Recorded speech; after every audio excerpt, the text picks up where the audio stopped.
সোহান একটু পাগলা টাইপের ফাইজলামি করে, দেখেন মাঝে মাঝে কামড়ায়। পাওয়ার প্লেতে বল করতে গেলে তো অবশ্যই আপনার দেখেন চিন্তা করি যে কিভাবে ডট বল করবে, ওইটাই সবসময় মাথার ভিতরে কাজ করে। যেহেতু আমি খুলনার ছেলে, আমি খেলি রংপুরে, তো এই জিনিসটা আমার অ্যাডজাস্টমেন্ট করতে আমার হয়তো বা সময় লাগেনি। রংপুর আমাকে যে এনভায়রনমেন্ট দিয়েছে, এরা তিনজন ক্যাপ্টেন ছাড়াও আগেও যারা আমাদের সিনিয়র ক্যাপ্টেন ছিল, যারা সাকিব ভাই বলেন, রিয়াদ ভাই বলেন, তামিম ভাই বলেন, মাশরাফি ভাই বলেন, মানে আমি যাদের আন্ডারে খেলছি সবাই আমাকে নতুন বল করিয়েছে এবং ওই ট্রাস্টের থেকে সবাই ওইভাবে চিন্তা করে।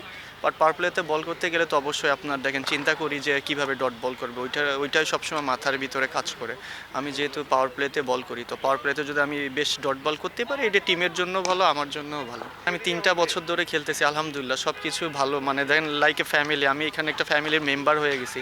তো এই জায়গাটা থেকে আমিও অনেক মানে নিজের কাছে ভালো লাগা, যেহেতু আমি খুলনার ছেলে, আমি খেলি রংপুরে, তো এই জিনিসটা আমার অ্যাডজাস্টমেন্ট করতে আমার হয়তো বা সময় লাগেনি। রংপুর আমাকে যে এনভায়রনমেন্ট দিয়েছে, সেম ওইভাবে দেখেন যে রংপুরে আমরা লাস্ট 3 বছর ধরে খেলতেছি, লাইক ফ্যামিলি বলেন, সব কিছু। বাট এই এনভায়রনমেন্ট খুবই ভালো লাগে যে ফ্র্যাঞ্চাইজি ক্রিকেটে এরকম এনভায়রনমেন্ট আসলে থাকা উচিত। সোহান আগের থেকে অনেক ম্যাচুরিড একজন, বাট অ্যাজ এ লিডারশিপ বলেন আপনি, যে সোহানের ভিতরে ওই গুণ আছে আসলে, যে থাকে না যে আপনার যে জেনেটিক্যালি যে ক্যাপ্টেন ওইটা না, বাট ও খেলতে খেলতে জিনিসটা অ্যাডাপ্ট করছে, যে ক্যাপ্টেন্সি জিনিসটা রপ্ত করছে।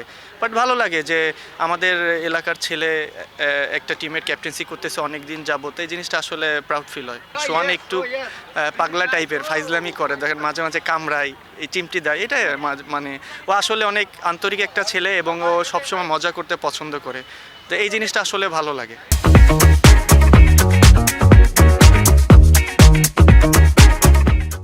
দেখেন আমরা লাস্ট 2টা বছর কোয়ালিফাই থেকে আউট হয়ে গেছি, বাট আমি চাই না যে এবার আমি কোয়ালিফাই থেকে আউট হই। প্রথম টার্গেট তো আমরা কোয়ালিফাইতে জানি কোয়ালিফাই করতে পারি, দেন ওইখান থেকে ইনশাল্লাহ আল্লাহ একটা ভালো পজিশনে যেতে পারি। বাট অবশ্যই চ্যাম্পিয়ন হওয়ার জন্য প্রতিনিয়ত মুখিয়ে থাকি, বাট অনেক বছর হয়ে গেছে যে বিপিএলে চ্যাম্পিয়ন হয় না। 2018-তে হয়েছিলাম লাস্ট, এরপর থেকে লাস্ট 6 বছর হয়ে গেছে যে আমি ফাইনাল খেলা হয় নাই, বাট আল্লাহ ইনশাল্লাহ জানি এই বছর এটা হইতে পারে, ফাইনাল খেলতে পারে।